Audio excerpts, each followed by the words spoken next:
নমস্কার। গল্পখানার আরও একটি রোমাঞ্চ ও রহস্যে ঘেরা গল্প নিয়ে আমরা আবারও হাজির হয়েছি। আমাদের আজকের গল্প যোগেশচন্দ্র বন্দ্যোপাধ্যায় রচিত প্রেতাত্মার আবাহন। যোগেশচন্দ্র বন্দ্যোপাধ্যায়ের জন্ম 1844 সালে এবং মৃত্যু 1907 সালে। তার উল্লেখযোগ্য উপন্যাসগুলির মধ্যে স্বর্ণলতা বিশেষ জনপ্রিয়তা লাভ করে। তার লেখা প্রেতাত্মার আবাহন গল্পটি আমরা নিয়েছি মাইতি বুক হাউস থেকে প্রকাশিত সেরা 101 গোয়েন্দা নামক গল্পের বই থেকে। শুরু করছি আমাদের আজকের উপস্থাপনা, প্রেতাত্মার আবাহন।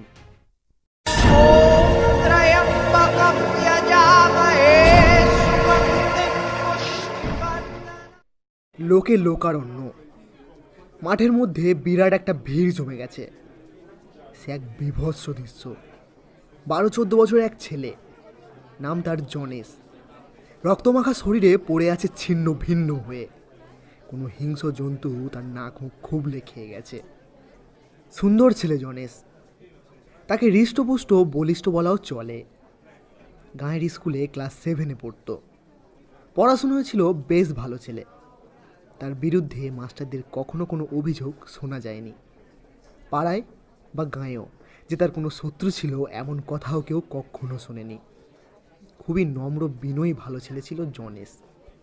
তবু তার বরাতেই এমন মৃত্যু, এমন শোচনীয় ও সাংঘাতিক মৃত্যু।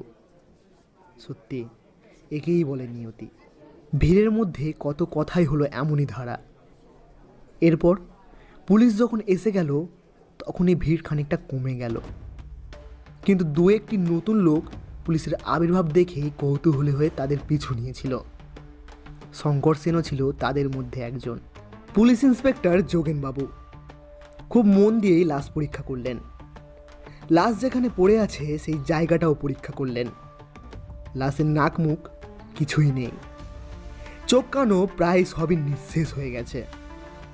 আর রক্তমাখা স্থানটায় তখনও কতগুলি পদচিহ্ন দেখা গেছে। কিন্তু সেই পদচিহ্ন মানুষের নয়। দেখে মনে হয় কুকুর বা বাঘশিয়াল জাতীয় কোনো চতুষ্পদ জন্তুর পদচিহ্ন।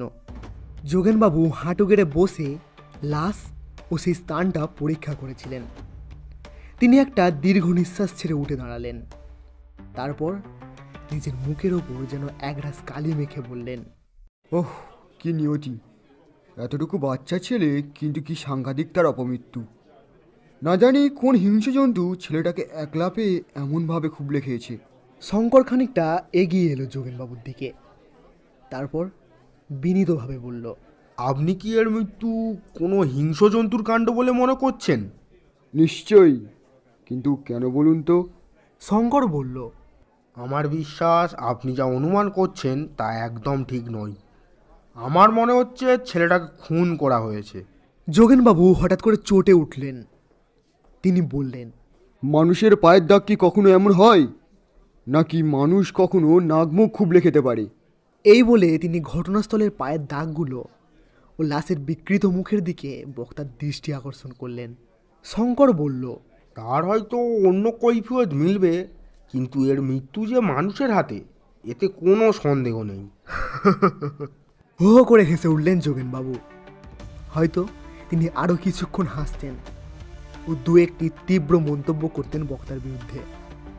কিন্তু বক্তা শঙ্কর সেন হঠাৎ তার পকেট থেকে তার নাম লেখা একখানি কার্ড বার করে যোগেনবাবুর হাতে দিতেই তার বিশাল মুখ বেঁধানো হঠাৎই সংকুচিত হয়ে গেল।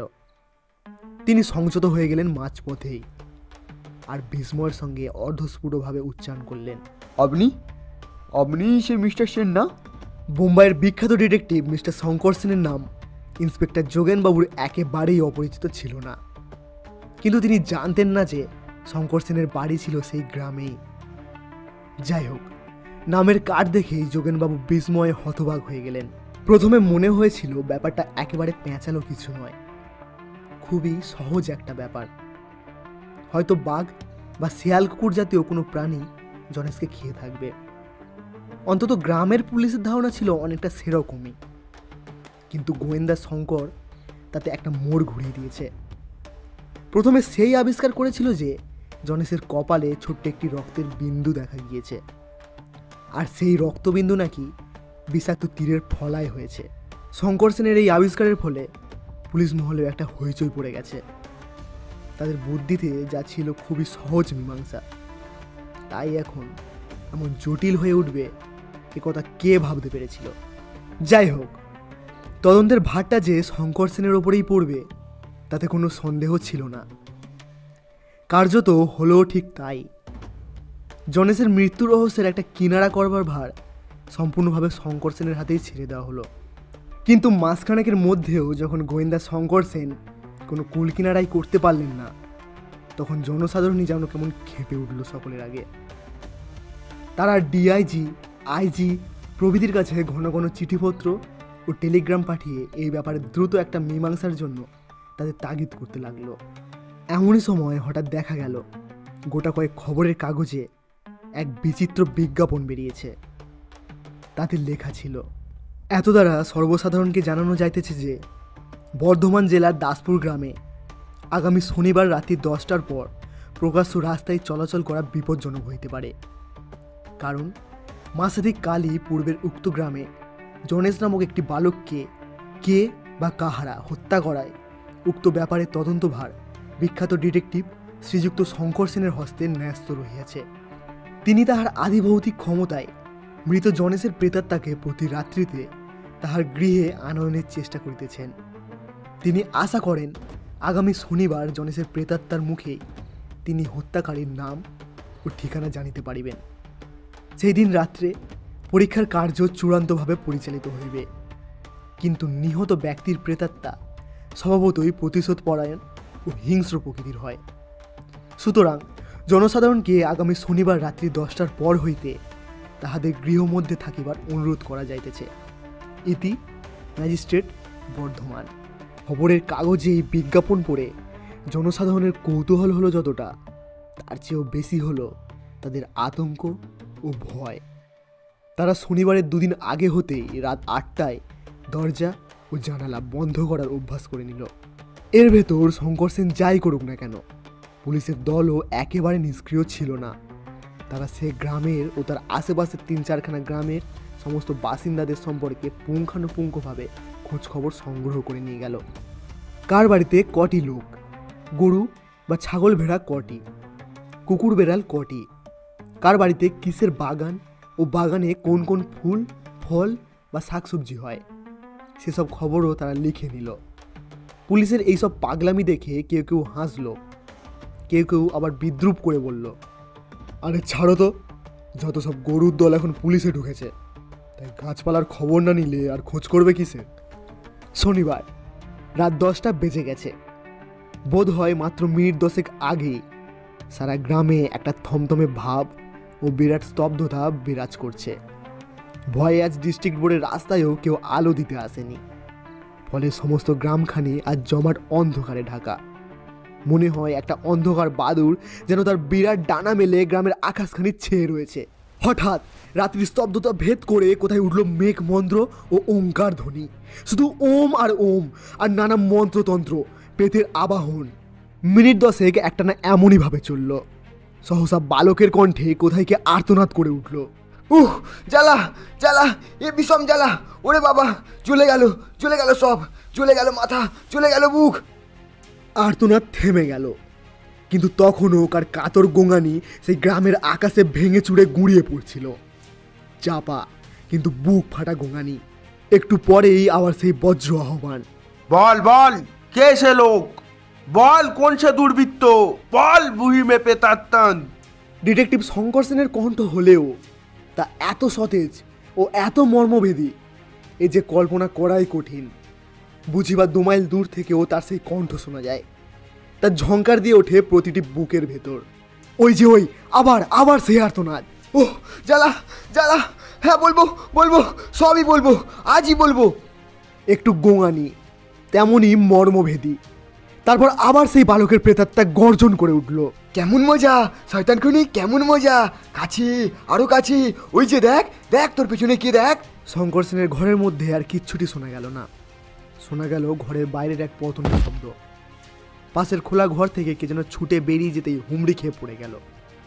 কিন্তু তখনই চোখের পলকে উঠেই সে আবার ছুটে পালাতে যাচ্ছিল। সহসা তার পেছন থেকে এক সিপাই তার উপর ঝাঁপিয়ে পড়ল, তাকে মুহূর্তের মধ্যে বেঁধে ফেলল। জনেসকে খুন করেছে গ্রামেরই জমিদার পুত্র রাজীব। শিকার সে করেছে সবই। সে বলেছে জনেস তাদের বাগান থেকে এক থোপা জিনিয়া ফুল তুলে নিয়েছিল।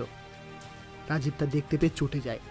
ও তার রাগ থামাতে না পেরে তাকে একটা লাঠি ছুঁড়ে মারে, কিন্তু সে জানতো না যে লাঠির ডগায় ছিল বিষাক্ত তীর আঠা। শিয়ালের অত্যাচার থেকে বাগানটি বাঁচাবার জন্য রাজীবের কাকা যে ওরকম একটা ব্যবস্থা করে রেখেছিলেন, রাজীবের তা একদমই অজানা ছিল। জনেস চিৎকার করে পড়ে যেতেই রাজীব একেবারে হতভম্ব হয়ে গেল, কিন্তু পরক্ষণে সে ভীত হয়ে করল এক চালাকি। সে তার বিরাট শিকারি কুকুরের পিঠে চাপিয়ে লাশটাকে নিয়ে গেল একটা ফাঁকা মাঠে। তারপর কুকুরটাকে লেলিয়ে দিয়ে জনেসের নাক মুখ খানিকটা খুবলে খাইয়ে দিল, কিন্তু তবুও সে ধরা পড়ল তার ভয়ের তো পাপী মনের বড্ড বেশি কৌতূহলের ফলে। শঙ্কর সেনের বাহাদুরি এই যে জনেসের নাক মুখ খুবলে নেওয়া হলেও সে সন্দেহ করেছিল কপালের রক্তবিন্দুটাই তার খুনের সাক্ষ্য। ঘটনাস্থলে রক্ত পরীক্ষা করেও সে একথা বুঝতে পেরেছিল যে আসলে ওটা কোনো মানুষের রক্ত নয়, ওটা রক্তের একটা ভান মাত্র। কারণ জনেসকে হত্যা করবার অনেক পরে শিকারি কুকুরটাকে দিয়ে তার নাক মুখ খুবলে খাওয়ানো হয়েছিল, কিন্তু তখন তো আর কোনো রক্ত বেরোয়নি। কাজেই পাঁঠার রক্ত দিয়ে তাকে জনেসের রক্ত বলে প্রমাণ করবার চেষ্টা হয়েছিল। রাজীব ডিটেকটিভ বই পড়েছিল অনেক। সেই বই পড়া জ্ঞান হতে সে বুঝে নিয়েছিল যে তার পায়ের ছাপ সম্পর্কেও সতর্ক থাকা প্রয়োজন। তাই সে লাশ শুদ্ধ নিজেও এসেছিল কুকুরের পিঠে চেপে। তার ফলে ছাপগুলো সবই পড়েছিল কুকুরের পায়ের ছাপ, কিন্তু বড্ড বেশি ভারে সেগুলো মাটিতে বসে গিয়েছিল অনেকটাই। শঙ্কর সেন প্রথম থেকেই সন্দেহ করেছিল স্বাভাবিক অবস্থায় শেয়াল, কুকুর বা বাঘ এদের কারোর পদচিহ্নই এত বেশি গভীর হতে পারে না, কিন্তু গভীর হয়েছে শুধু এই কারণেই যে নিশ্চয়ই সেই প্রাণীর পিঠে অন্য কোনো ভার চাপানো ছিল।